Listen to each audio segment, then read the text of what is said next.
So welcome and thank you very much everyone for tuning in to Pallium Canada's virtual annual general meeting. Excuse me for a second here.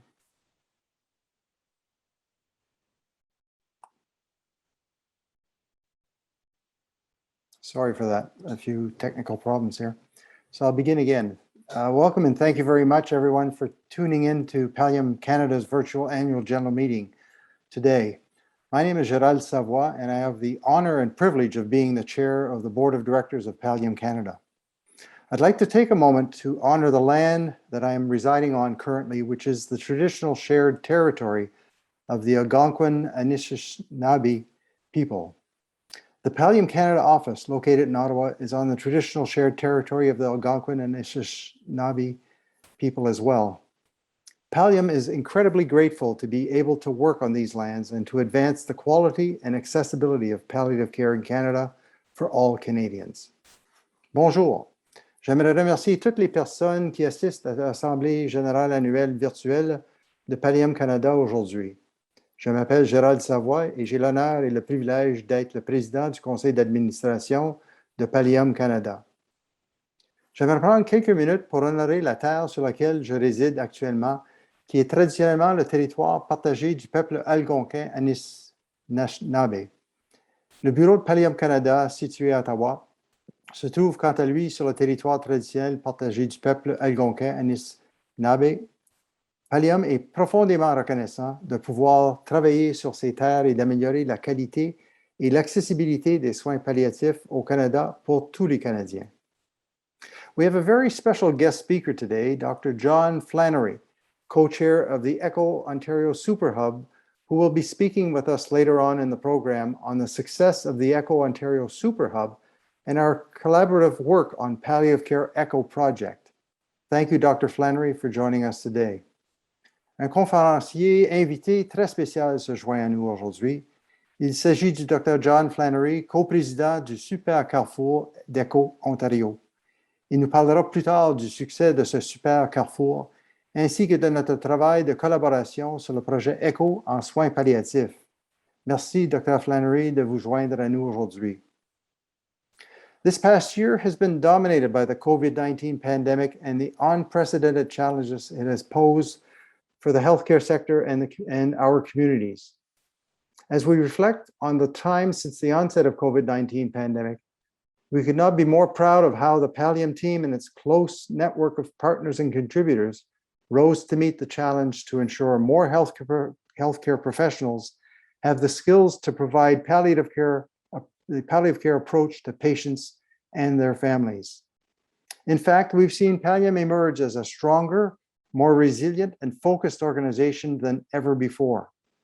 For over 20 years, Pallium has had the privilege of helping to build palliative care capacity in thousands of communities across the country and in service to over 50,000 healthcare professionals working in different settings and areas of care. La dernière année a été dominée par la pandémie de COVID-19 et par les défis sans précédent qu'elle a posés au secteur des soins de santé et à nos collectivités. Après plus d'un an de pandémie, nous sommes extrêmement fiers de l'équipe de Pallium et de son réseau de partenaires et de contributeurs. Ils ont en effet su relever le défi et veiller à ce que davantage de professionnels de la santé possèdent les compétences nécessaires pour fournir une approche palliative aux patients et à leurs familles. En fait, Pallium qui a su s'adapter pour devenir une organisation plus forte, plus résiliente et plus focalisée que jamais. Depuis plus de 20 ans, Pallium a le privilège de contribuer à renforcer la capacité des soins palliatifs dans les milieux de collectivités de tout le pays. Il a notamment formé plus de 50 000 professionnels de la santé dans divers milieux et domaines. Emphasis this year has been placed on the digitalization of Pallium's resources. The launch of LeapCore online is a central component of Pallium's COVID-19 response resource. The incredibly positive early response to this resource emphasized the importance of providing flexible models for professionals and organizations to access palliative care education when and where it is needed. This year, Pallium has continued its digitization efforts and has recently celebrated the launch of Leap Long-Term Care online and LEAP Personal Support Worker, a self-learning course focused on the unique role of personal support workers in palliative care. In addition, Pallium used the pandemic year to complete pilots on the Compassionate Workplace campaign with key partners and to transition the toolkit so that it can be delivered both in person or virtually. Our focus in the year ahead is on supporting lifelong learning for healthcare professionals and being a learning partner for healthcare teams and organizations. To provide this kind of support, Pallium will focus on moving beyond a single course transaction to become a trusted educational partner in palliative care for all healthcare providers. This year will also see the launch of several new resources for compassionate communities across the country, and we'll also be celebrating our efforts to build compassionate and strong workplace cultures for all Canadians, including those who are caregiving and grieving. Cette année, Pallium a mis l'accent sur la numérisation des ressources. Le lancement du cours Le fondement des essentiels de l'apprentissage palliatif en ligne est un élément central des ressources de Pallium en réponse à la COVID-19. L'accueil extrêmement positif qu'il a reçu démontre l'importance de fournir des modèles flexibles permettant aux professionnels et aux organisations d'accéder à la formation en soins palliatifs à l'endroit et au moment où cela est nécessaire. Cette année, Pallium a poursuivi ses efforts de numérisation et a récemment célébré le lancement du cours LEAP Soins de longue durée, qui est en ligne, et du LEAP Préposé aux soins personnels, un cours d'auto-apprentissage axé sur le rôle unique de ces personnes en soins palliatifs. En outre, Pallium a profité de l'année de pandémie pour mener à bien les projets pilotes de la campagne de bienveillance en milieu de travail avec ses partenaires clés et a modifié la trousse à outils de la campagne pour qu'elle puisse être utilisée à la fois en personne et virtuellement. Au cours de l'année à venir, nous nous efforcerons de soutenir l'apprentissage tout au long de la vie des professionnels de la santé et d'être un partenaire d'apprentissage pour les équipes et les organisations de soins de santé. Pour fournir un tel soutien, nous devons aller au-delà d'une simple offre de formation. Nous devons en effet devenir un partenaire éducatif de confiance en matière de soins palliatifs pour tous les fournisseurs de soins de santé.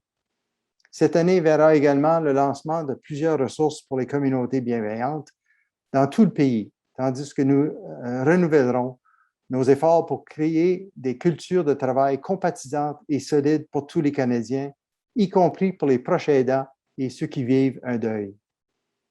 Our funding partners enable us to undertake our work to equip healthcare professionals and communities with the knowledge and tools to provide palliative care to every Canadian.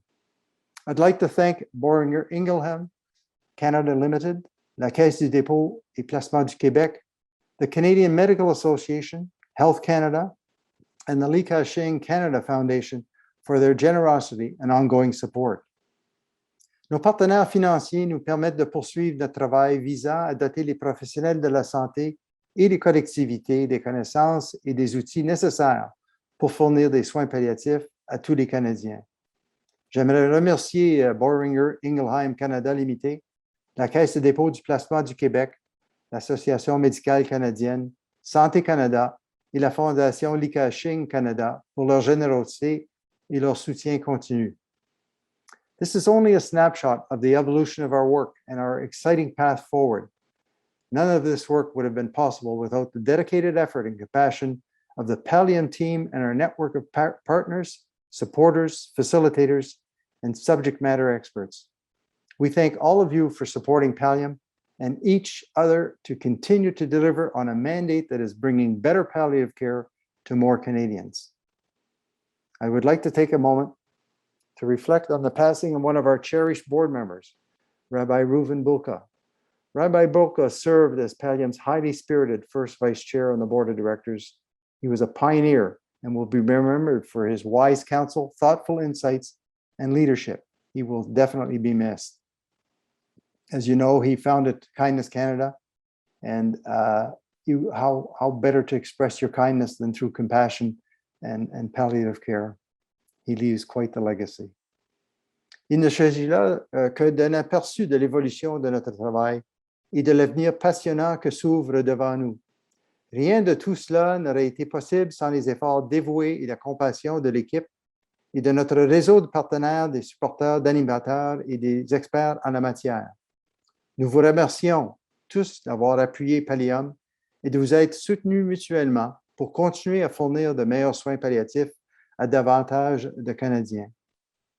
Je vais prendre un moment pour souligner le décès de l'un de nos estimés membres du conseil d'administration, le rabbin Reuven Boka. Le rabbin Boka a été un des plus dynamiques pionniers, dont le premier vice-président du conseil d'administration de Pallium. On se souviendra qu'il a fondé Kindness Canada. Alors, cette offre de générosité qu'on peut s'offrir, quelle meilleure façon de l'offrir que via la compassion et le soutien à tout le monde qui en a besoin lorsqu'on parle de soins palliatifs. Il va certainement nous manquer. Thank you to everyone who contributed to making Pallium's vision a reality in the past year. We look forward to the year ahead and to furthering our mandate in service to more healthcare professionals, healthcare organizations, and communities. Merci à tous ceux qui ont contribué à faire de la vision de Pallium une réalité au cours de l'année écoulée. Nous nous préparons avec enthousiasme à l'année à venir et à la poursuite de notre mandat au service du plus grand nombre de professionnels de la santé, d'organisations de soins de santé et de collectivités. I would now like to invite Pallium CEO. J'aimerais maintenant inviter le PDG de Pallium Canada, Jeff Moat, de vous faire part de ses remarques, to share his remarks. À vous, Jeff. Over to you, Jeff. Merci, Gérald. Thank you, Jerry, and welcome, ladies and gentlemen, to this year's annual general meeting.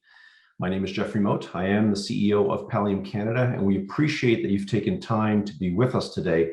And thanks to technology, we can once again communicate with each other. It's a chance for us to update you on Pallium Canada's performance, and it is your chance to raise any questions, which we'll do our best to answer. If you have any questions throughout the presentation, please type them into the chat function at the bottom of your screen. I've been very much looking forward to today's meeting as I have the pleasure of presenting the amazing accomplishments of the Pallium team over the past year. And what a year it has been. This past year has not been easy. COVID-19 continues to wreak havoc on families, healthcare professionals, systems, the economy, and really all aspects of our life. And at times we seem to be on divergent paths. Some are planning to return to the life we knew pre-pandemic, while others are dealing with higher infection rates and deaths. During these turbulent times, Pallium will continue to play its part in supporting our healthcare providers, our system partners, our communities, and our people, just like we have throughout the last year, a year that will be remembered for much loss, sadness, and grief. And I would like to take a moment to recognize the continued efforts of our healthcare professionals, our first responders. I'll even extend that to those who keep food on our table and our stores open. They sacrifice much, and for that we're truly grateful. And they inspire us to continue improving the work that we do. When I reflected on the past 12 months and in preparation for my remarks today, I asked myself how I would summarize this journey. And the words resiliency, recovery, and rebound capture the essence for how Pallium mobilized, stabilized, recovered, and found opportunities to become stronger while building its resiliency to help insulate itself from future uncertainties. When the World Health Organization declared a pandemic on March 11, 2020, within less than 2 weeks, in addition to the implementation of numerous restrictive measures designed to curtail the spread of the virus, all in-person learning stopped, including Pallium's LEAP courses. Ironically, at the very time that strong palliative care skills were needed, many of those having to provide it lacked the knowledge, attitude, and skills, and acquiring this training became more challenging. It was a defining moment for this organization.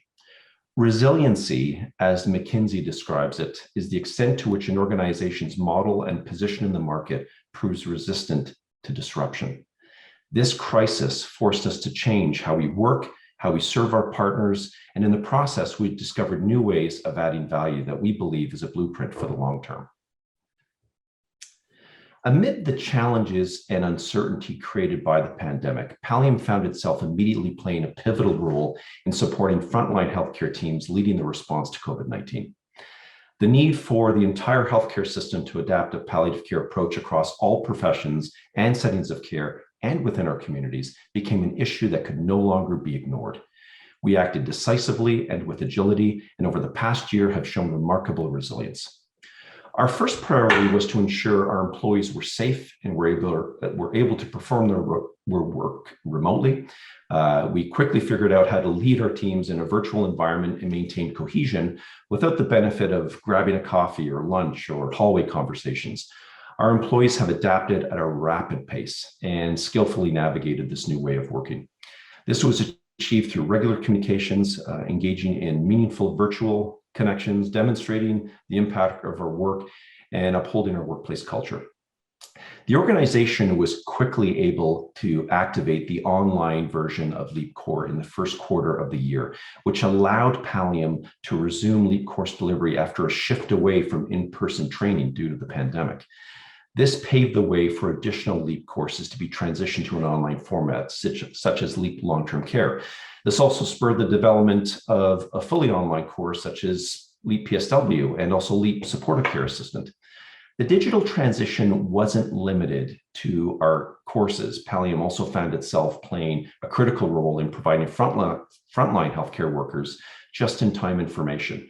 A total of 68 palliative care subject matter experts dedicated their time to create COVID-19 specific content and acted as moderators and panelists in 28 live online webinars to provide over 7,000 frontline healthcare providers working in over 980 communities across this country the opportunity to gain critical knowledge related to managing palliative care while ensuring their healthcare colleagues felt supported and equipped to respond to the challenges of the pandemic.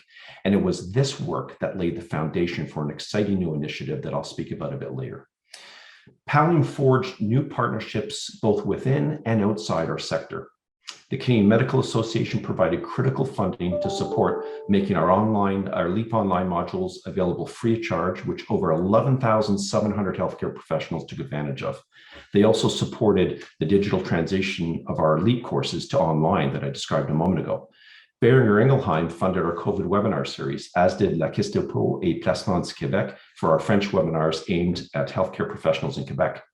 Health Canada also contributed to the development of our webinars and funded the digitization of LEAP Long-Term Care and the development of LEAP PSW.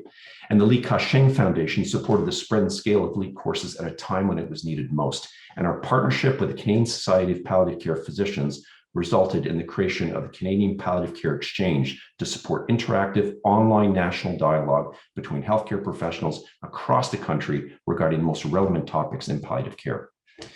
New online versions of LEAP have helped shorten the sales cycle, particularly for self-serve courses like LEAP PSW.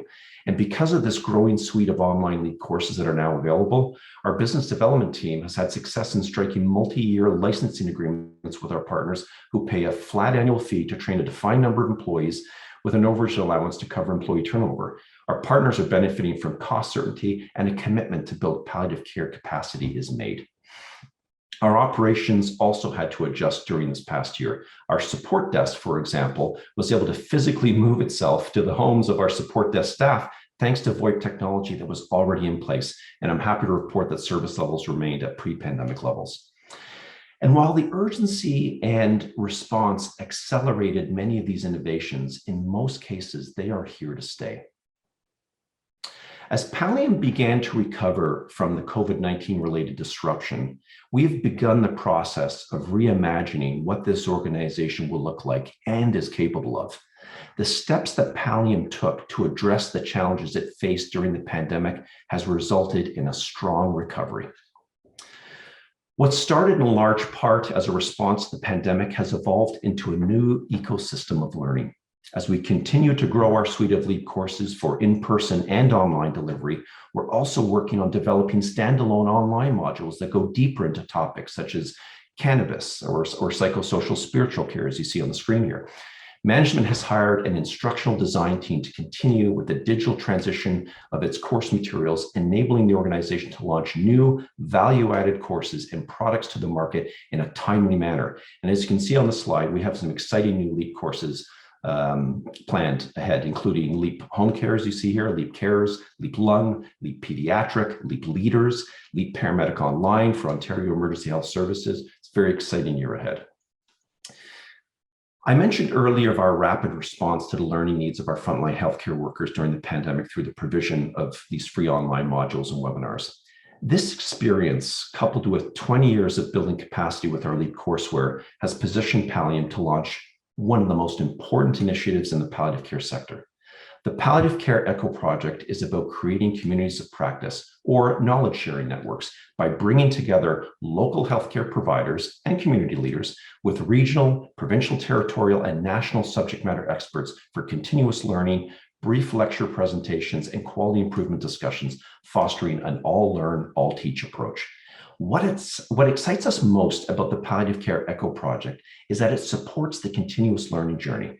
It helps us move away from a transactional relationship with our learners to a more fulsome partnership where information and content is curated and presented throughout their professional journey and is aligned with their learning needs. And as you can see on the slide, we've already onboarded 5 Echo Hub partners to date: the BC Centre for Palliative Care, the Canadian Home Care Association, the Canadian Association for Long-Term Care, the Montreal Institute for Palliative Care, and the North Simcoe Muskoka Hospice Palliative Care Network. Each of these partners are dedicated to ensuring that communities of practice are created within their teams and networks to ensure more healthcare professionals feel confident and prepared to provide more effective palliative care to patients and families. And if you're interested in seeing what an echo session looks like, please visit echopalliative.com and scroll down and watch one of our archive sessions.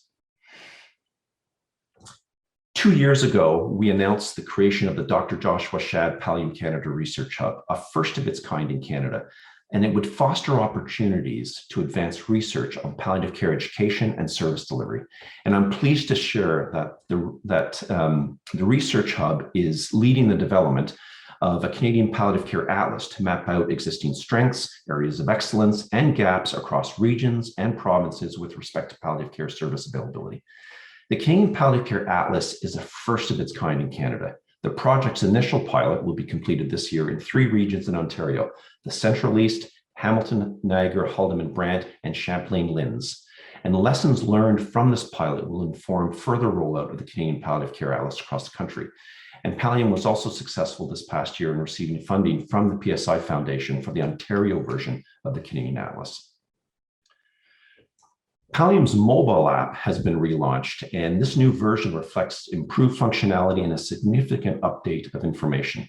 The revised app provides easy mobile access to all the functions and features of our learning management system, Pallium Central, through a professional, easy-to-use mobile interface.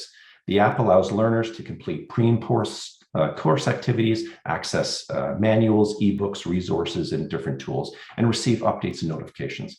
It also allows healthcare professionals to access free clinical resources and tools such as symptom tips, clinical toolbox, and using the right language. During the past year, Pallium's scientific officer and co-founder, Dr. José Pereira, who you'll be hearing from a little bit later, has co-authored 3 recently published papers that you can see listed here, and has authored several more since. These papers are a testament to Pallium's thought leadership and provide the evidence for the impact of our work and inspire others to learn from these efforts.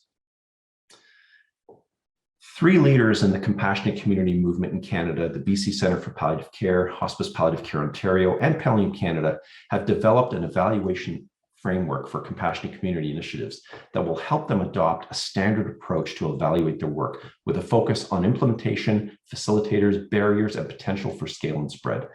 The evaluation framework will help compassionate community champions across the country evaluate the effectiveness of their work, share learning and results, and engage in discussions to help translate knowledge into action. In a remarkably challenging year, Pallium was able to grow its self-generated revenues by 17% by securing corporate partners, as I mentioned before, quickly enabling online learning, expanding direct delivery of online courses, and through the successful efforts of our account management teams. At the outset of the pandemic, Pallium had forecast it would incur a substantial loss by the end of fiscal March 31st, 2021. Instead, Pallium contributed $156,000 of surplus to its accumulated surplus. Management retained most of almost all of its personnel, actually. It prudently managed expenses and secured 5-year funding for the Palliative Care Echo project and successfully launched the initiative to market. So at the end of a tumultuous year, it's clear that Pallium has made advances toward achieving financial sustainability, as is demonstrated by the organizational resiliency shown in the face of COVID.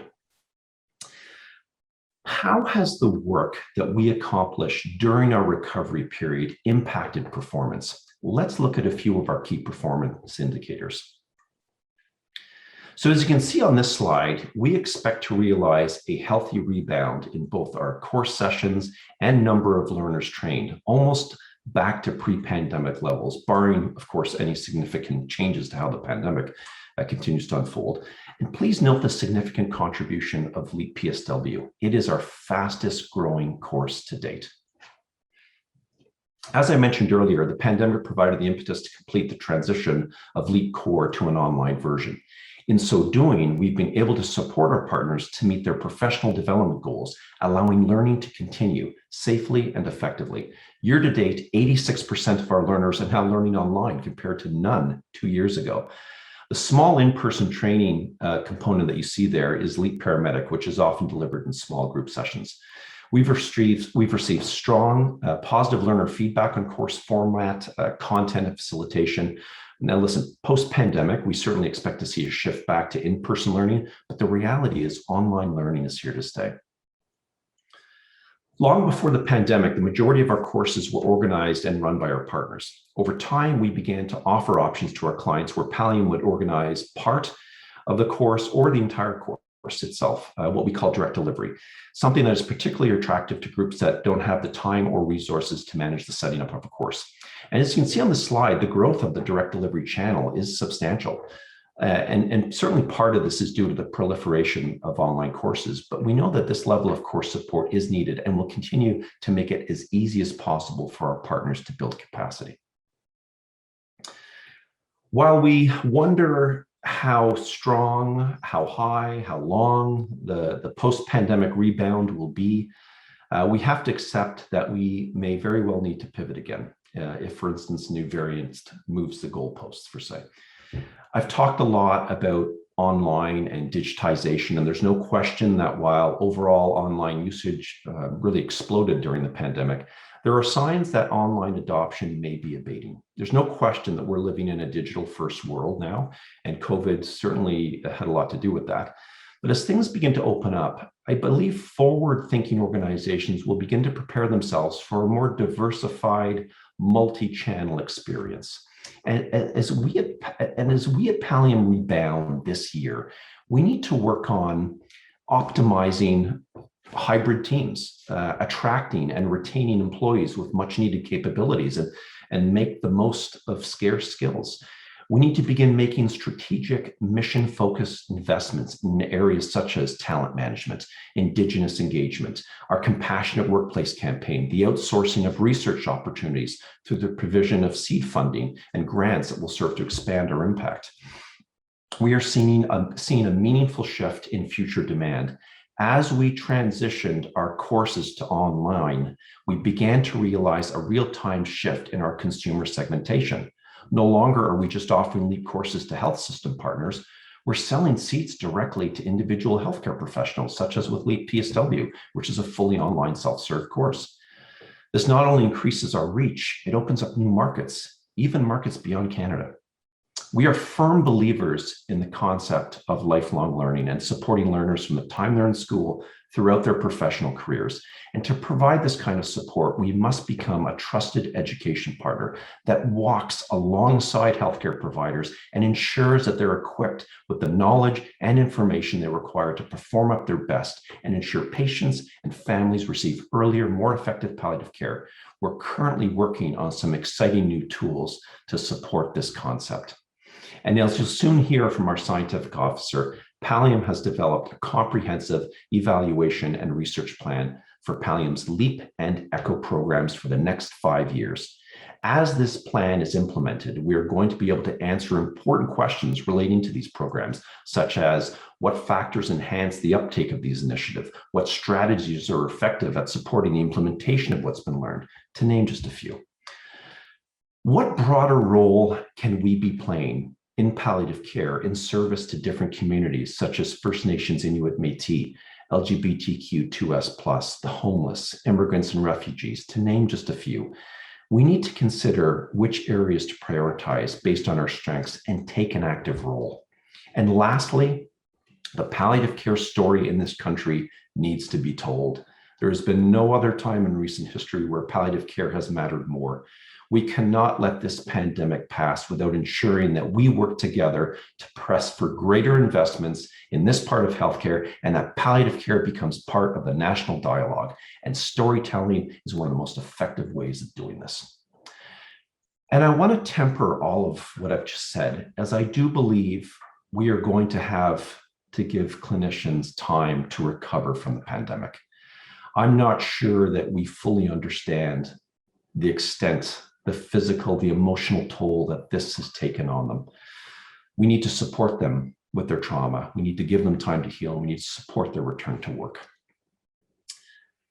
The work that Pallium has accomplished over the past year has resulted in some powerful outcomes, including greater customer responsiveness, enhanced capabilities, and better than expected performance against our objectives. It has also resulted in a greater sense of purpose and improved organizational health. As a result, we have improved our odds of navigating the post-pandemic world successfully. And in doing so, we'll be better able to serve our clients, our employees, our communities, and in turn, find ourselves in a better position from a sustainability perspective. As many of you know, Pallium is a community. We're a community of clinicians, educators, facilitators, researchers, carers, administrators, volunteers, Indigenous leaders, corporate partners, citizen advocates, all working together to accelerate the integration of palliative care in Canadian communities and healthcare systems. We thank all of you for believing in our work and supporting our mandate.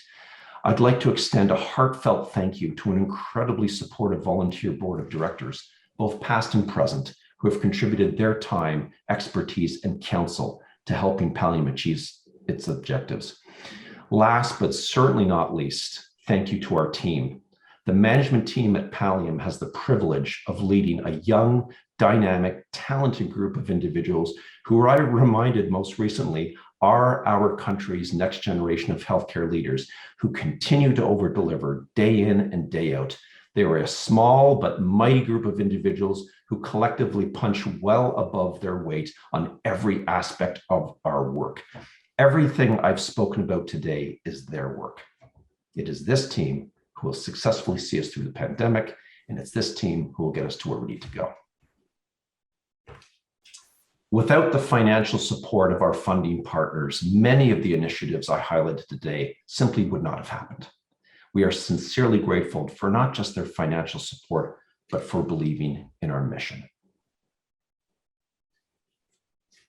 And lastly, thank you from all of us at Pallium.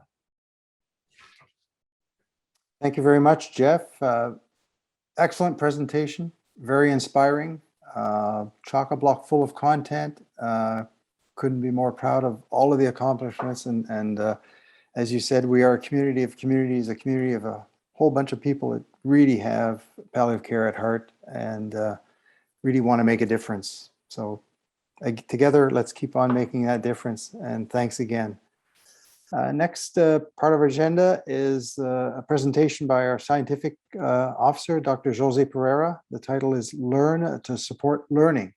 And if anyone knows José, as we call him, you know that he's probably has something very interesting to present.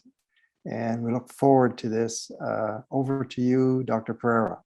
Thank you very much, Mr. Chairperson, and thanks to all of you for joining. I'm José Pereira, Scientific Officer of Pallium Canada. Je suis José Pereira, je suis médecin de soins palliatifs et je suis aussi professeur de soins palliatifs à l'Université de McMaster. Bienvenue aujourd'hui. Merci pour notre... So I was wondering, as I reflected on what I was going to speak today, I thought, you know, we're all about learning and we're all about diffusing best practices, finding out what the evidence is, and getting that as quickly as possible to the bedside to improve patient care. But in the process, we spend a lot of time in the background learning about learning. and we try to keep as best we can track of best practices and best evidence around education, about implementation science, as well as keeping track of what the journals are saying about the various diseases that we cover and the application of palliative care in those. So next slide, please. So in today's message, I was hoping to say we've lots to learn in order to support learning. And when I say we, I really mean we. It's those who develop the curricula, those who are helping with instructional design, the clinicians and the experts, the subject matter experts across the country who are working on the different curricula. But it's also on the healthcare leaders across the country who have that opportunity to make sure that they implement palliative care within the different services that they provide. So I thought I would divide my presentation up today into three parts. And the first one is perhaps revisiting what is Pallium Canada's approach or the role. Is it still relevant today? I remember working with Michael Ahern many years ago and with Srini Chari, and in the cafeteria of the University of Alberta in about 1999, we mapped out Pallium and the idea of what if everyone, all healthcare professionals, had those core skills to provide a palliative care approach, so in order that every single Canadian will have access to palliative care when they need it. And so the question is today, is that still relevant? And the key message is it's even more relevant today than it was 21 years ago. The second part is just share with you some of the evidence that's accumulating, because not only do we read the literature and study the literature and evidence, but we also try to create it. So through our evaluations, through our research, we're continually exploring ways to find out what is working well and where can things be improved. And then end off with sharing with you our new evaluation and research framework and putting out a very big invitation for people to partner and collaborate with us on the evaluation and research. Next, please. So the first part, we're going to look at, are we still relevant today? Next, please. As we've read the literature and become acquainted with it, in the last three to 5 years, there's been this massive explosion of studies, of position papers in many, many journals. And these are not just the clinical journals, they're also the health policy journals, the health management journals that call to attention the burden of suffering that patients with serious illnesses, and note, I'm not just saying patients who are terminal, I'm saying patients with serious illnesses, many of them with progressive illnesses, but the burden of suffering that they experience, and that's on the physical, psychological, social, and spiritual levels. And this is an amazing paper, piece of work that was done by Noel and colleagues, published in The Lancet a few years ago, where they literally mapped it out across the world, the burden of serious health-related suffering. And in the blue, that's what they focused on in their paper. And they highlighted the role of palliative care in chronic and serious illness management, not just at the end of life, but they also obviously looked at the end of life. Next, please. A fantastic paper published recently by colleagues here in Ontario, having done a lot of work with colleagues across the country, and I'm proud to say that actually 2 or 3 of the authors are in our division at McMaster. And it looked at the concept of a public health approach. And I want to emphasize that because right from its inception, in fact, in the very first proposal that we submitted into the CIHR and to Health Canada, we wrote there about the communities, compassionate communities, and how this is not just about the healthcare system, it's also about the social system and community. We were never able to get funding, but we've been doing that work from the very beginning, including in our early years, reaching out to small communities and doing town hall meetings in Legion halls, for example, on what is palliative care and how can the community be mobilized. Next. This is a fascinating paper published recently by a group in Europe, Nevin and colleagues, and they speak about this concept of non-specialist palliative care. In other words, the palliative care that is provided by healthcare professionals who are not palliative care specialists. Their day-to-day work is not around palliative care, but their day-to-day work involves caring for patients with serious illnesses. And this paper highlights how important this concept is of non-specialist palliative care, which is our raison d'etre. This is what Pallium's been doing. That's why our courses are called Learning Essential Approaches to Palliative Care. And today we hear that term a lot. Back in 2001, we recognized that. In fact, these authors make the comment that today we're recognizing the importance of non-specialist palliative care alongside specialist palliative care. Why is it becoming so important? Well, simply because the needs are growing and the demands are growing, and it cannot be met only by palliative care specialists. We've got lots of room for improvement in the palliative care specialty services. But this paper, amongst many others, highlights that which we are doing. Next, please. And that is building the palliative care capacity, palliative approach capacity. In their paper, they highlight many different policy papers coming from different countries and how all these policy papers, and including from the World Health Organization, highlight the importance of primary level palliative care or generalist palliative care throughout all specialty areas. Next, please.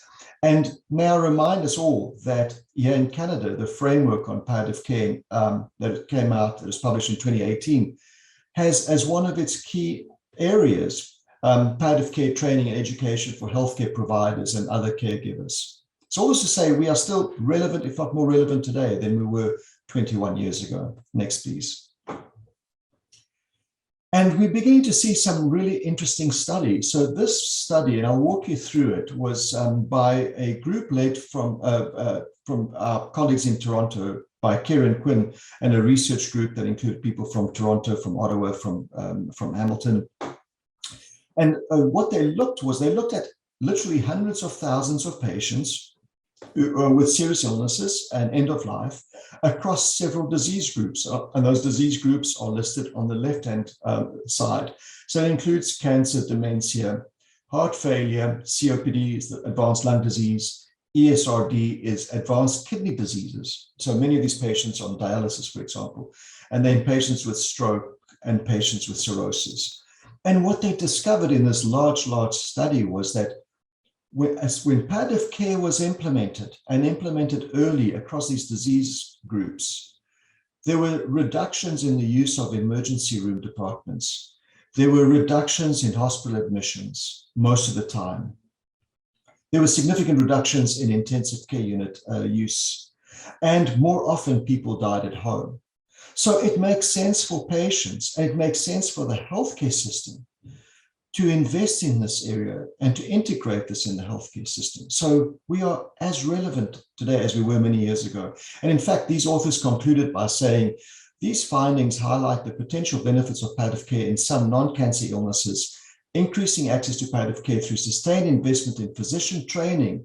And obviously that also expands out to all the healthcare professionals. And current models of collaborative palliative care could improve end-of-life care, which might have major implications for health policy. Next, please. Now let's turn over to what's the evidence for the impact of our work.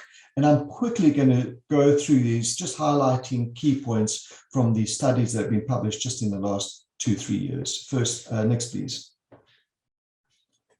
So we've just published in the British Medical Journal, Supported and Palliative Care, the growth and evolution of Pallium. So I would encourage you all to read that paper. It's open source, so you can get it for free. If you look up primary level palliative care national capacity, or just Pallium Canada and the British Medical Journal of Pain and Symptom Management. And in that, we explore what are the factors that have helped us, that have facilitated the growth, and what are the barriers that we've encountered over the years. And that gives us insights into implementation and future work that we can do. Next. We've just submitted now to a journal. We asked the question to learners at the end of every course, and this was to over 3,000 learners responded out of 4,600, so a good response rate, whether the course was relevant to their practice. And if you look there, alongside the question, was the course relevant to my practice? the physicians, nurses, pharmacists, social workers, the different groups that we bring together because we support interprofessional learning, agreed or strongly agreed, between 79% and 97% said that this course was relevant to their practices. So it supports the idea of bringing disciplines together and supports the design where we have of bringing people together. But then when we looked a bit more closer at the evidence, and let's look at next slide, please, and we did some further statistical analyses, we found that, yes, the support is fantastic, but there's some nuances across some of the profession groups. For example, social workers and the pharmacists say that this is very relevant to their work, but some improvements are needed. So moving into the future, we've already started using some of the new instructional methods, delivery methods, to start tailoring and fine-tuning learnings for these different disciplines that they feel their learning needs and their specific scopes of practices are addressed, but at the same time still bringing all these professions together to learn together so that we can better together as a team provide better care. Next. This is a study that we've submitted as well, looking at commitment to change, and we found that at the end of every course, people commit to changing things in their practice, and then 4 months later, they get sent a reminder and say, this is what you committed to 4 months ago. And from that is emerging evidence that they're applying what they learned, and story after story after story, hundreds of stories of the impact it's had on patients and the healthcare system. Next, please. We've recently published a paper in the Canadian Family Physician about the Integrate project. That was a study led by a group out of Cancer Care Ontario, Evans and Jenna Evans and a colleague, Sandy Buckman. I was part of that. LEAP was part of the intervention, and the intervention was in 4 family health teams in Ontario and 1 in Eastern Quebec. And we trained up all the staff in these family health teams using LEAP. And then we gave them some tools, including the surprise question, which you all know of, and then some other instruments to assess symptoms. And next, please. Interviews with the staff, interviews with the clinicians showed that they were identifying many more patients. Chart reviews identified that they were identifying many more patients in their practices. And there was a significant increase in the confidence to be able to initiate advanced care planning discussions and goals of care discussion, among others. Next, please. And this is just some of the data from the paper. You can read the paper. It's also available for free online, looking at the pre versus post intervention impact. Next.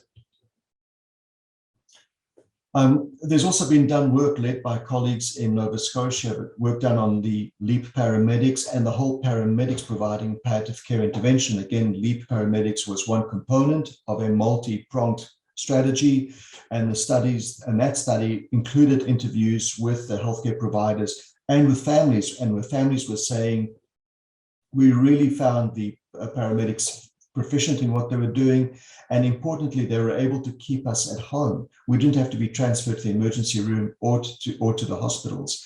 And interestingly, in this paper, the paramedics were saying, and this is important because it refers to quality improvement, one of the quadruple aims is improving the healthcare provider experience, which is very important, especially at this time when everyone is exhausted.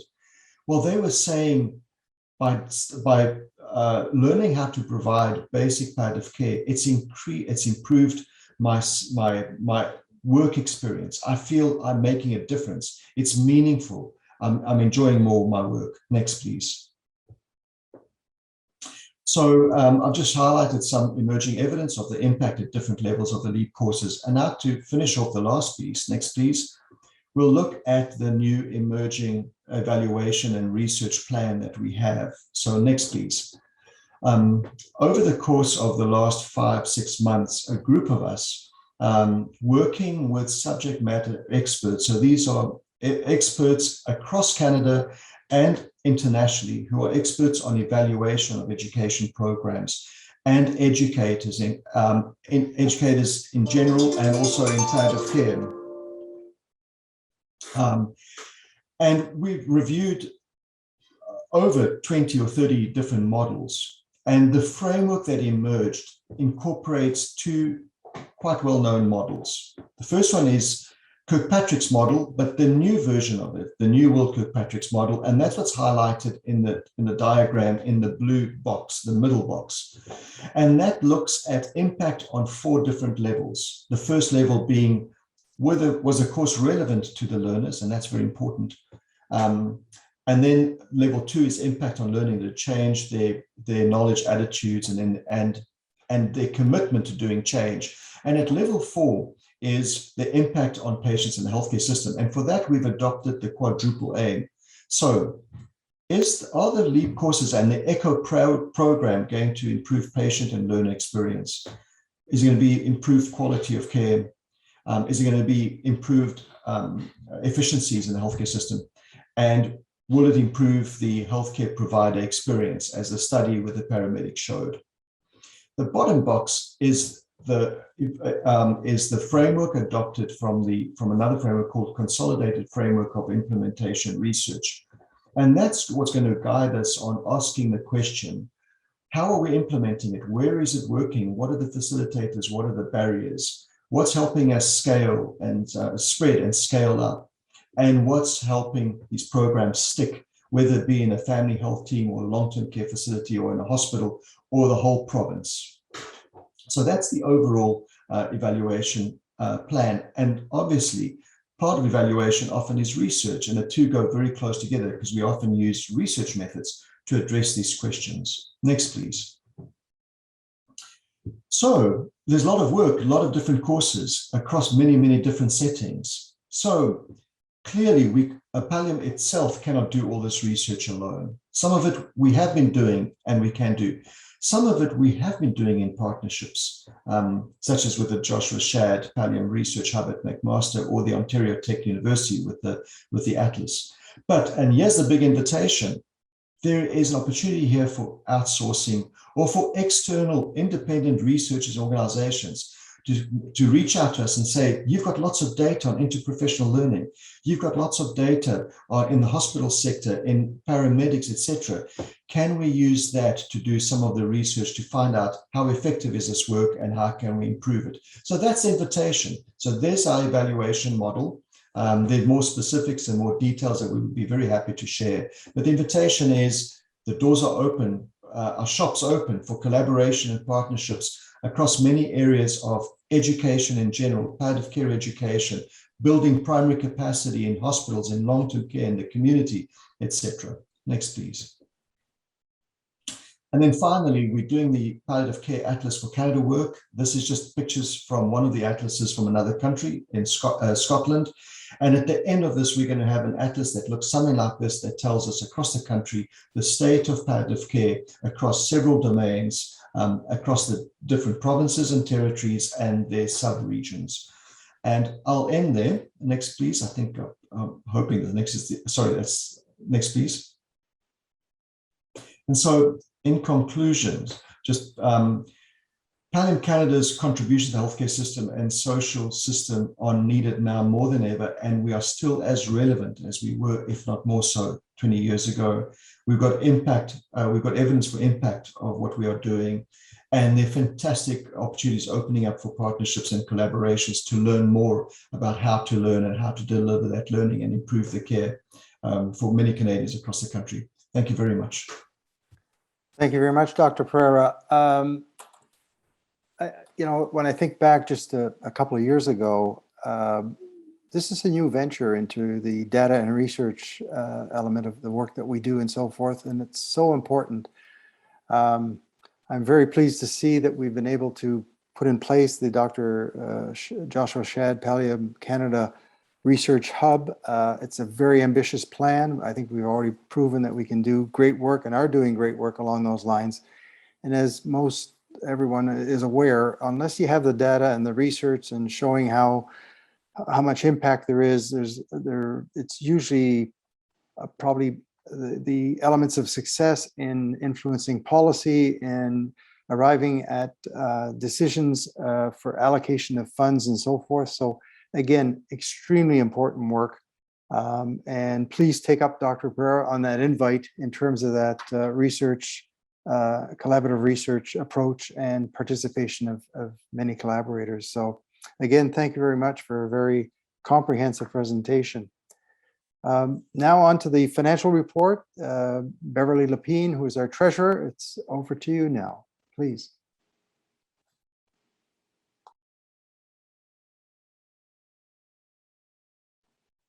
Your microphone's not on yet. Am I live now? You are. Welcome. Thank you. Thank you.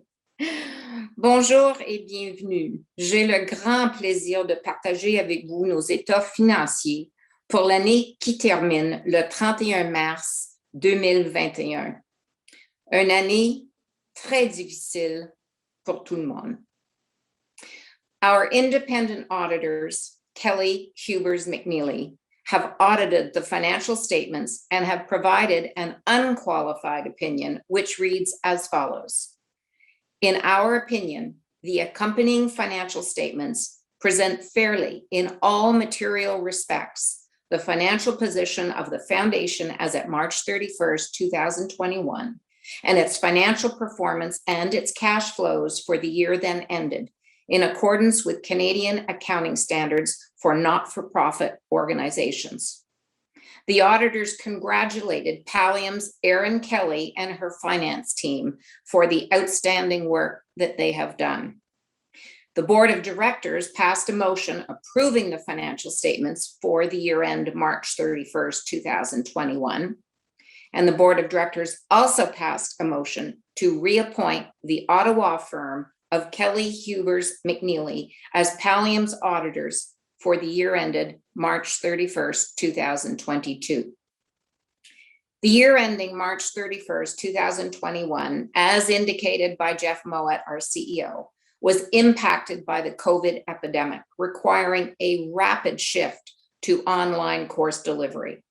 Self-generated revenues increased 19% by securing corporate partnerships, enabling online learning and active business development. The strength of Pallium's ongoing investments in technology and in people, as reflected in the increased salary and wage expenses, allowed Pallium to achieve a year-end surplus of $156,000, significantly above its budgeted deficit of $425,000. The 3-year, $6 million contribution from Health Canada came to an end during the year. An additional $450,000 was received early in the year.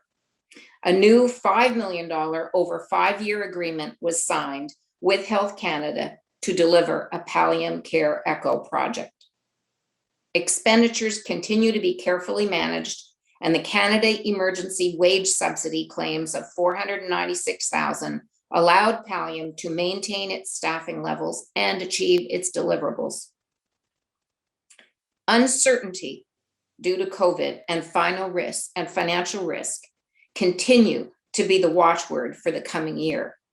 But Pallium's balance sheet is healthy, with cash balances of close to $2.8 million and an accumulated surplus of close to $2.4 million. Thank you, Mr. Chair. That concludes my report. Thank you very much. And now we're into appointment of the Pallium Canada Board of Directors. This would normally be presented by Donna Kingelin. She is unfortunately called away on urgent family business today and has asked Beverley Lepine to present her report on her behalf as chair of the Governance, HR, and Nominations Committee. So again, over to you, Beverley. Thank you. I'll just check that I am not muted. You're not muted, works well. Thank you. The Board of Directors passed a motion to reappoint the following directors for 2021-22. Gérald Savoie, chef du conseil. Debbie Weinstein, first vice chair. Louise Bradley, second vice chair. Beverley Lepine, treasurer. Donna Kingelin, Dr. José Pereira, and Jeff Moat. The Board of Directors also passed a motion to appoint the following new directors for the year 2021-22. Dr. Michael Anderson, a senior health executive with specialties in many areas, including Indigenous and palliative health. Jeffrey Morton, senior business executive. Deirdre Pike, senior pastoral executive. Christine Power, senior nursing executive. All the new board members have outstanding board experience and relevant life work experience. We sincerely welcome them to Pallium Canada's board. Thank you. Thank you very much. I would like to take just a moment here to underscore again the relevance of two most senior major members of the Pallium board. I mentioned in my opening remarks, mentioned about Rabbi Reuven Bulka and Généreux Canada, Kindness Canada, and how he founded that. He was inspiring in much greater ways as well. I was very much touched and supported by him. He is known worldwide for all his initiatives, but he was always there with the right thoughts, the right mention in terms of where we should be going, grounding us and giving us insight as to where we should be going. One of the founding members of Pallium Canada as well, and unfortunately, as you're well aware, he did pass away this year. We will, as I said, dearly miss him. Something that I did not mention in my opening remarks, but we had just dealt with at the board level is Dr. Srini Chari, who has been a founding member of Pallium Canada, has resigned from the board. Srini goes back to a long time ago. When I say that, it's in the most positive sense that there's always complicity in life, and you know where you start, but you don't know where you end up. And that complicity was with Dr. José Pereira, both physicians together. And I won't steal the thunder, but I would like to pass the microphone over to Dr. Pereira to talk a little bit about either Rabbi Bulka or Srini in terms of we should always be thankful and recognize those who have made a difference, made a very significant contribution. So over to you, Dr. Pereira, please. Thank you. It's a great honor to be saying a few words about two colleagues, two people who have been so instrumental in with Pallium.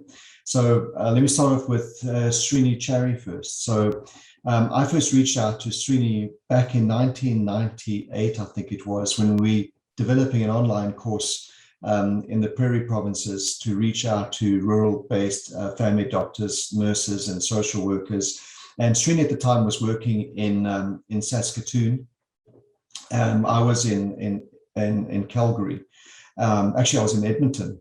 And so Srini came into the fold, and his role became larger and larger. And I always laugh because at one point I teased him and said, you know what, the reason why we reached out to you was that he just so happened to also have a Subaru dealership in Saskatoon. And we had these images of these Pallium Subarus with Pallium written all over them, and about palliative care is about living. It's the positive messaging of palliative care, that it's not just about dying, it's about living and living well, driving all around the Prairie provinces as we went from small town to small town, doing these courses and engaging the population, the communities. Srini, you never delivered on those cars, but boy, did you deliver in tons on the hard work of keeping Pallium going.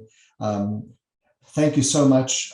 Your insights, your clinical expertise was always so helpful, and more importantly, was the goodness of you.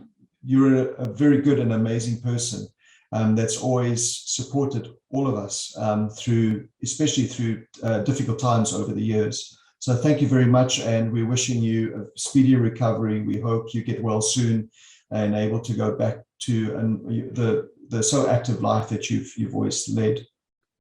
Rabbi Bulka first met, I believe, was in 2008. when I'd moved to Ottawa, and we were looking at developing a regional program and trying to support more hospices and getting more hospices in place. And there was the rabbi, and quickly learned how inspiring he was, but also his belief in the goodness of humankind. He was always able to bring out the best in all of us, and always challenge us to think at a level that goes beyond the usual, day-to-day work, but to think at a much more spiritual level, I would say a meaningful level. And there were two things in particular I want to highlight with him. One was he was a co-host, or actually he was the host of a radio show. And so I appeared a few times in it, and I loved it because it was so conversational. It was on a Sunday evening, and man, he brought out so much out of me, I think, without me realizing it, just in his conversational style. But he used that platform to spread the importance of palliative care. And the other one came from an unexpected angle, in that we were once talking about how the courses are designed, and I mentioned how we really want to bring in spiritual care as well into these core competencies. And we got onto the subject of meaning and meaning-making work and dignity. And I discovered there and then that the rabbi actually knew Viktor Frankl. They were friends. Viktor Frankl, many of you know, wrote the book on man's search for meaning, and a survivor of Auschwitz, who became instrumental in developing what's called today logotherapy, the therapy where you can basically, Viktor Frankl's message was we can go through suffering as long as there's always meaning in our lives. And the rabbi became a wonderful teacher on that. And I invited him a few times when I was in Edmonton to give us some talks and workshops on logotherapy. We're going to miss him a lot. So both to the rabbi and to Srini, thanks for everything that you've done for Pallium, and more importantly, for the people across Canada who benefit from the work. Thank you. Thank you, Dr. Pereira. Most inspiring yet again. And again, it just shows the Pallium and palliative care family right across the country. We, with passion and interest and so forth, we can move mountains, and we will continue to do so in their honor. And to all of you, thank you, a huge thank you. Our next part of the presentation in terms of the annual meeting is a presentation by Dr. Flannery. I mentioned that in my opening remarks. He is the co-chair of ECHO Ontario, but the Superhub for ECHO. Just in terms of presenting Dr. Flannery, this has been a very close collaboration in terms of Pallium Canada venturing into the ECHO part of the family and expanding that to include palliative care, and the great support that we've received from the Superhub, its experiences, challenges, opportunities, and what works. What we have seen and determined and so forth is that training is an essential component. Everyone is saying that, but once you've acquired that knowledge, what happens then? And what happens then is really around the ECHO project. We're very pleased to be part of that family. And it really aims at the lifelong learning and developing communities of practice that are so important along the way. And I can assure you, through the various webinars that we've had during the COVID challenge and so forth, there were good examples of how this will make a difference. The buy-in, the amount of participation rate in the most challenging part of the COVID wave. Here were professionals coming together, sharing tools, sharing information, supporting each other, and so forth. And ECHO, in my opinion, at least what I've been able to discern and see and taste, is that it's an amazing way of doing things and making that cultural change happen. So without further ado, I would like to invite Dr. Flannery to join us, and looking forward to your presentation, sir.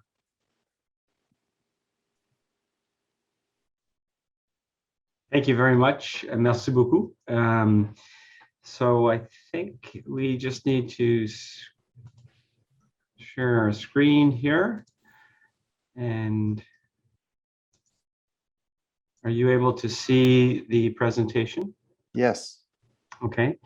When I go into presentation mode, the entire screen is there. Which would you prefer, presentation mode or this? So I can still keep an eye on the individuals in the who are present. I can sort of watch everybody who's there. Which would you prefer? Probably as you wish, the presentation screen. We have 95 participants at the moment, so probably can't see them all. Right. They're the important people. Okay, so I'll rely on you guys to update me on the chat function, and it is my pleasure, c'est mon plaisir d'avoir la chance de présenter Echo Ontario, puis Echo Superhub. Je ne vais pas parler beaucoup de français, ça fait longtemps que je suis élevé en Ottawa. Alors, I live in Toronto and have lived in Vancouver and Calgary, not too much French in those cities, as opposed to visiting family back in Ottawa. So it's been many, many years. I won't butcher my French any further. So it's my pleasure to present this stuff. A quick back story on me, I guess, is that worked as a GP for a few years after graduating from Queen's Medical School. And did my internship in Vancouver. So I worked doing GP work in Vancouver and northern BC in Smithers, as well as moved back to Ontario and worked in Toronto and did some locums in Wawa for many years, and then went back and did my retraining as a specialist in physical medicine and rehabilitation back at my alma mater at Queen's.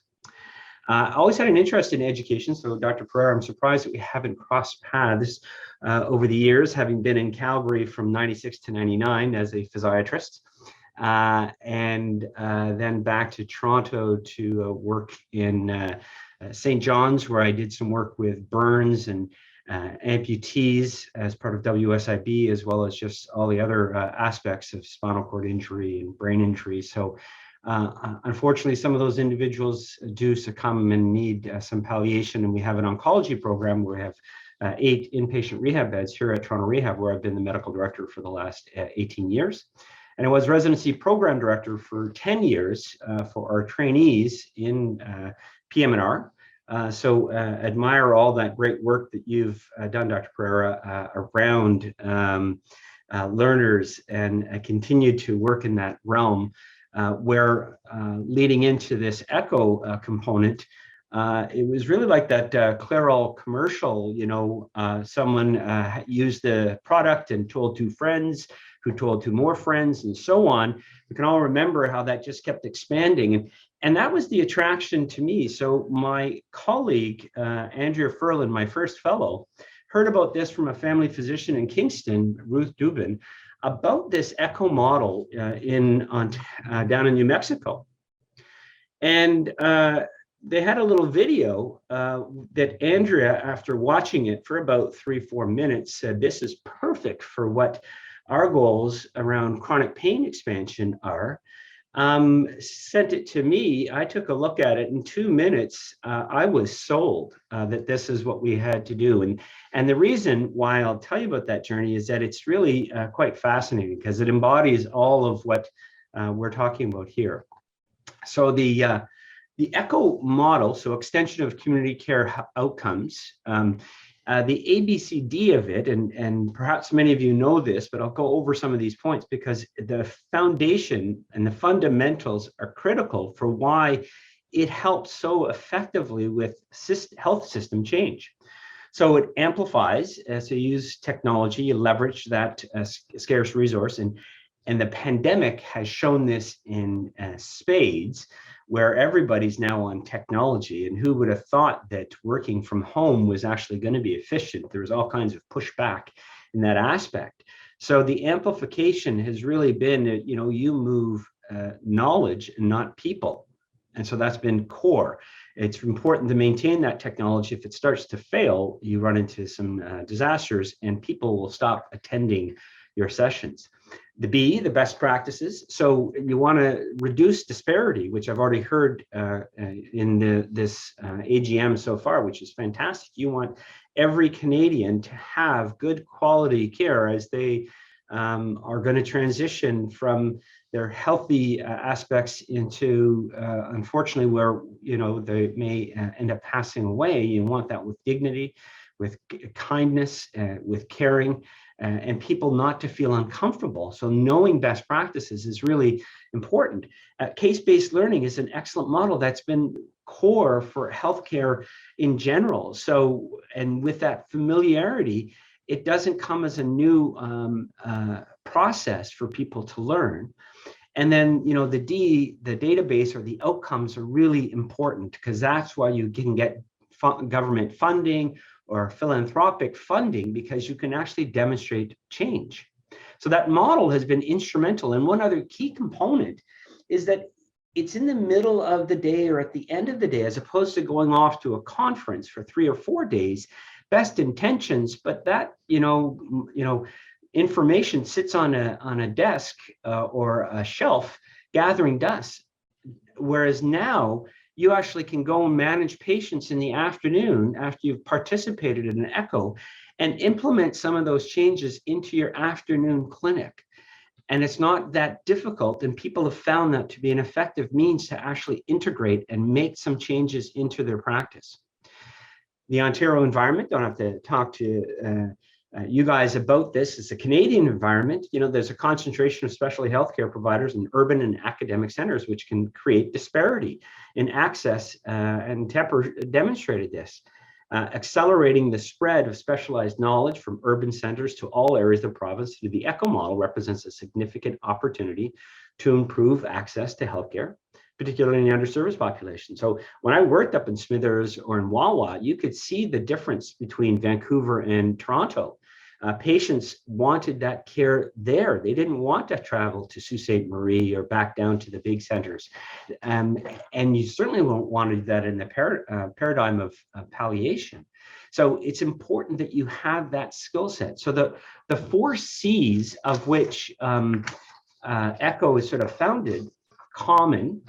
So palliation, it's very common, and Pallium plays a significant role.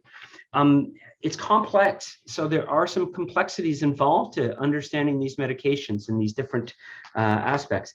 Critical, because this is an important, worrisome transition for everybody involved, and it can be quite costly if we don't do this effectively, not for the simple dollars, but for the care and the ongoing future of individuals living past this aspect. So it has those 4 C's, and that was Sanjeev Arora's original belief in why he started this, and I'll get to that aspect later. The dedicated building to sustainable healthcare systems, it's the mission and vision. So it's to build capacity through virtual communities, which have become commonplace now, for practice and healthcare providers in Ontario, or substitute that with Canada, that will increase the access to specialized healthcare, improve patient outcomes, and create health equity. And it's really a virtual community advancing the best healthcare in Ontario or Canada. And we've started to shift into this, which you'll see through part of our ability to reach with the Superhub. So this is how it all started. Sanjeev Arora, a lovely gentleman, a hepatologist in New Mexico. Their state was 49th out of 50 in the care of hepatitis, a completely treatable, reversible entity. He was aghast. People were literally dying on his wait list to get to New Mexico, to Albuquerque. So he thought about how he can expand and train, and he was able to do this.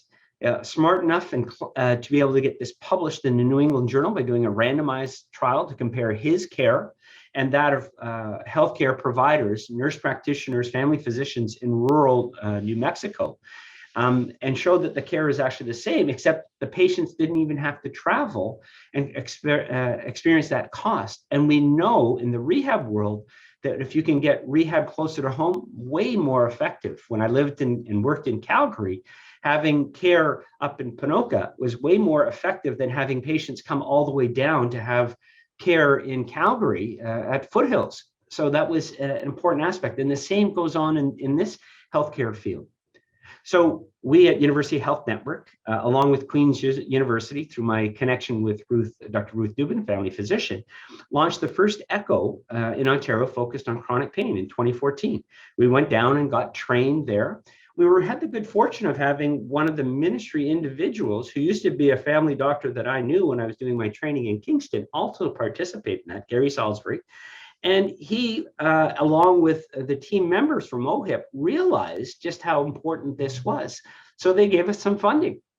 CAMH, the Center for Addiction and Mental Health, right shortly thereafter, they started to participate in this, our model. We trained some of them on the fly within our group, and they were the second to get the funding. And we started to collaborate with CAMH to form this Superhub. And by 2017, we got some funding from the ministry to help with the mentoring and with the immersion and training. We went back down to New Mexico as a group and got trained in this model of how to do the training. So train the trainer became the next piece. At the same time, we had expanded to 8 echoes across 4 different organizations that were funded and launched in Ontario. And UHN and CAMH collaborated on this Superhub component. And currently we have over 30 echoes in the province with 11 organizations ongoing, and we've got reach across Canada as well. The impact, almost 2,300 cases have been presented through all of these different aspects. That is amazing. Just stop and think about that. And one example, this opioid crisis. So this is a quote from one of our patient participants in our chronic pain around this, changes to the opioid crisis with legislative changes led to some dramatic changes for the individuals. It felt to them as if, I've been on these medications for a long, long time, and I've learned to live with it. There's an opioid crisis in Canada, and then suddenly the government initiates a solution to knock everybody off this medication. Maybe this opportunity allows me to prove, hey, listen, I need these medications. I need what I'm taking, and I'm not doing anything wrong. And so that advocacy part was what we could actually look at, because there are many individuals who are appropriately using it, and they're all getting painted with the same paintbrush. So as an example, this is how some of our individuals felt in this model. And that's important. Our collective reach, not only do we reach over 20 or close to 2,300 presentations, but we've had 2,200 healthcare organizations. Our healthcare provider participants, almost up to 4,000. And the number of medical education hours, which really, makes me quite happy as a lifelong learner, almost 35,000. That's really impressive for the reach. And you can do this because it's a simple model that's not expensive. And people are intrigued. People in smaller communities or even busy communities like Toronto or Vancouver, if you have a delay in access and you have to be on a wait list, that's still underserviced. It doesn't always have to be in rural settings. So here's some examples of the changing knowledge, the changing confidence, and the changing practice that we are able to do. And these are the specifics. These are comments from different participants where you use the material to teach other primary care physicians and practitioners within our office. So one person may take this because they're interested in chronic pain or mental health or pediatrics, and then they would teach their other colleagues. And that peer-to-peer teaching is fantastic. So they're piloting some changes now in their clinic using the different screening tools, for instance, and in the reception providing more efficient care. And they're confident in our work and willing to try something different. So peer-to-peer is fantastic. Changing confidence. I feel more confident and ready to provide gender-affirming health care and support to the clients I see in my practice. The information delivered through this program was invaluable, and it gave me an opportunity to learn and share my own experiences, as well as recognize where my personal learning gaps were. So that safety to feel like you can make mistakes and not have to go through that embarrassment. It allowed safety for people to move forward. So I was able to connect with our other participants and network with those working in our own community in order to best support the clients we see. So that's a really powerful aspect. And then the changing practice. I feel that that a patient can come to my office and I can make a reasonable estimate about the probability that this person has an inflammatory arthritic conditions, maybe even an issue, some treatment to make clear diagnosis, and certainly to make much more coherent attempt at diagnosing them. So these have concrete changes for our participants. The Superhub itself has been able to improve, so it started in 2017. It was a partnership between our two organizations, and we've now been able to, move forward with over 45 echoes and 23 organizations across 4 countries. So that magnitude is really quite impressive, and the palliative care team, I think, can really harness some of that energy and experience and collaborate. So again, some of the ongoing aspects of the benefits.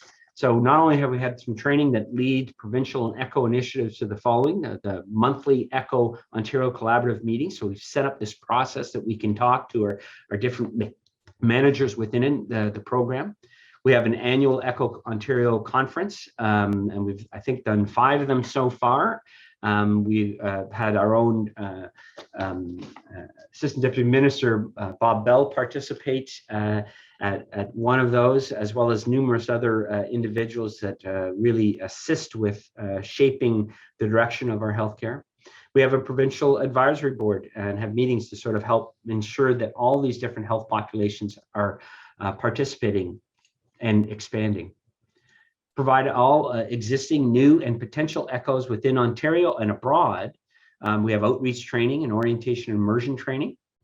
We have one-to-one mentorship. So we provided that. So I think it was in October of 2019 and February of 2019, and then again in October, we're out in BC on opportunities to help with the palliative care team in BC, as well as mental health and children's and the chronic pain programs.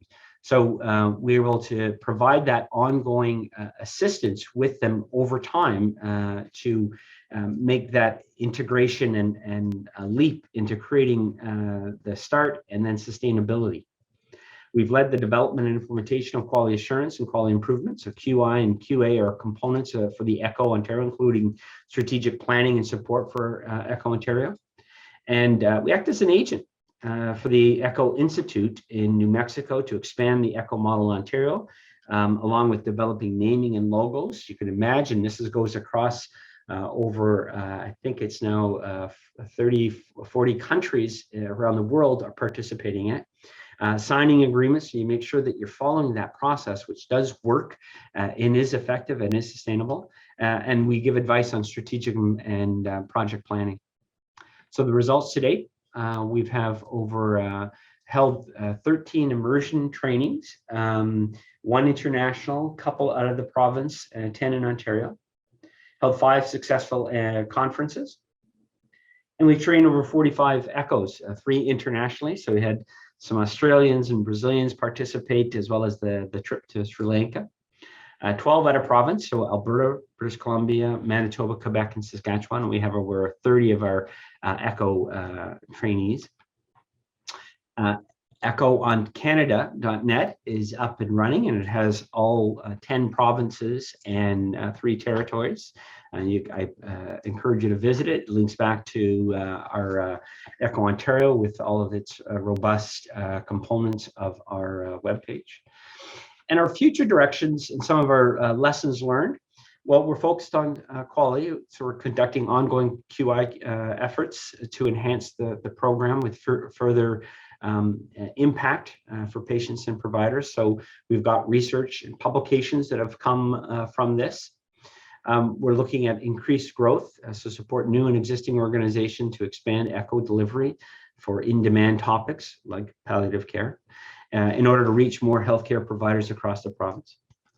The transformation component, we collaborate with provincial stakeholders to integrate ECHO as a core offering. So we work with our multiple different education models that are available within the province to ensure that we're enhancing opportunities for collaboration. When you find a learner, you want to give that learner all of its best opportunities that are available that suit the adult learning principles so that they can have a chance to sink this in for what fits for their busy program.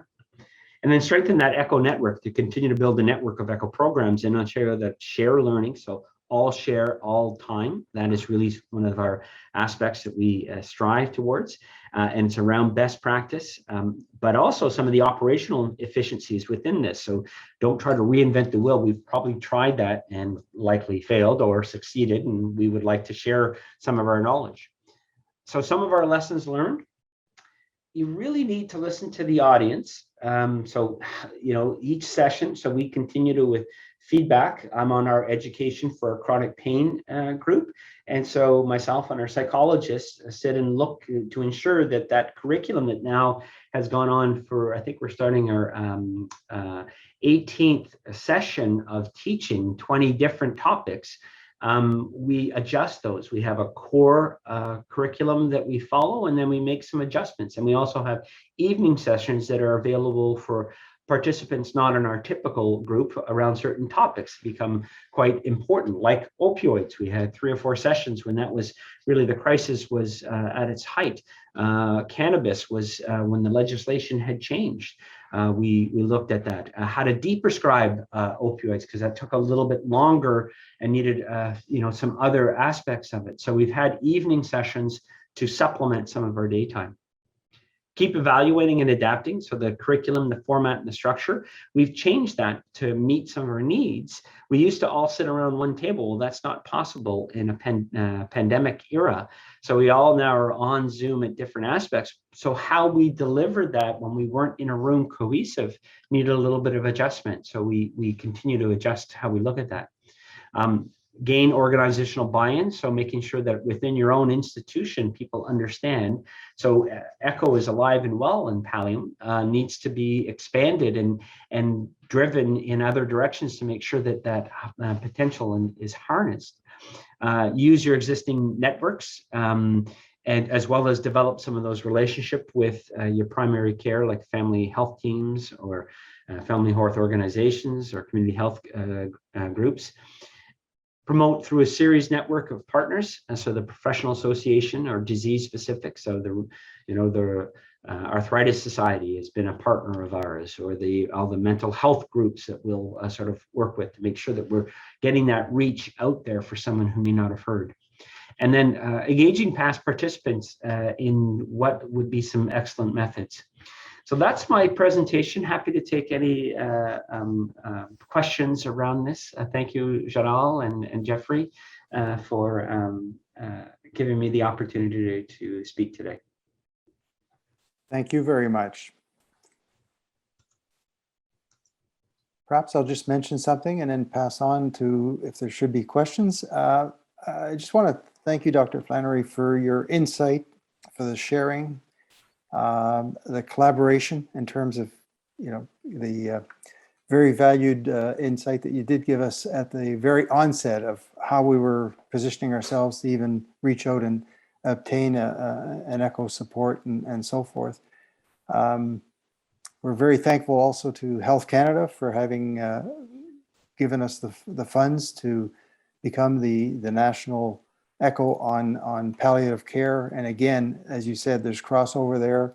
We won't duplicate. That's certainly the point here is let's continue to work together on that side, and that you can count on.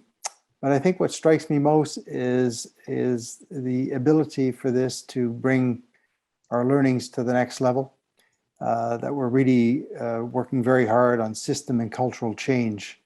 The interprofessional learning, the case-based, that's always been around, but how we pull that together and work together and make those changes systematically and within the system is extremely important. So again, a huge thank you for being there, for sharing with us today. I think it gets to a greater audience. We're excited about where we're going in this. And again, thank you. So I'm not sure if we have time for questions, but there's certainly an opportunity should there be some. I think we raise our hand, should there be? Well, we've been responding to some of the questions and comments, Jerry, throughout the presentations today. So But we'd certainly encourage others to ask their questions in the chat function at the bottom of your screen. Good. So again, it's an open system there in terms of the questions being raised through the chat, and definitely you will get an answer back. It'll be either continuous or guaranteed that it will happen following the annual meeting today. So again, thank you all for participating. I will close the meeting with regard to just a couple of remarks that I'd like to share with you in closing, and that is as we go forward, we've completed an amazing year. It's been an amazing set of challenges. We overcame a lot of those challenges. As you know, I won't repeat everything that has been said, but going forward, there's some primary concerns when it comes to palliative care. One is maintaining palliative care as a priority for policymakers, priority for governments and decision makers as to how funds are affected and so forth. The Canadian health transfer is coming up. It's well known that that's the next big step in terms of looking at how and when we resource the healthcare sector and the transformation that may come of that. And again, I would like very much any kind of support that we can get in terms of maintaining palliative care as a priority at that level. And last but not least, taking the COVID experience, particularly with respect to long-term care, as the key example as to if we're proceeding with transformation, which every intent is there at the moment, trying to fix what is broken. Training has been identified as one of the key elements in every major report along that line, and ensuring yet again that palliative care is not left behind or set aside. And when I say that with all the most greatest respect. And something that struck me very much in the recent past is when you take a look at, and I'm just using one example, the example is knowledge in medicine, that the knowledge in medicine from the onset of academic medicine to the early 1950s doubled in that time period. I won't say what happened in between, but currently it's every 3.5 years that we're doubling.